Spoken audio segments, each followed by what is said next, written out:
Орталық Азиядағы ең мықты паспорт Қазақстан паспорты дегенге сенесіз бе? Әлемдегі ең мықты паспорт қай елге тиесілі?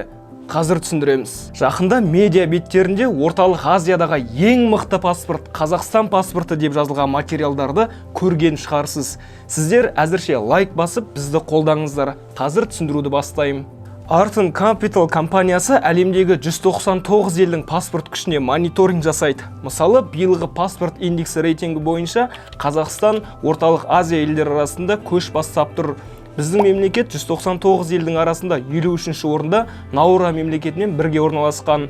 Ал Қырғызстан 67-ші, Өзбекстан 71-ші, Тәжікстан 72-ші және Түркменстан 79-ші орында тұр. Яғни ақпарат рас. Көршілес мемлекеттер ішінде Қытай 58-ші орында, ал Ресей соғыс жағдайы мен санкция қарамастан 36-ші орында. Ал көш басында Біріккен Араб Әмірлігі тұрса, ең әлсіз паспорт әйел құқығы жиі тапталатын Ауғанстанға тиесілі.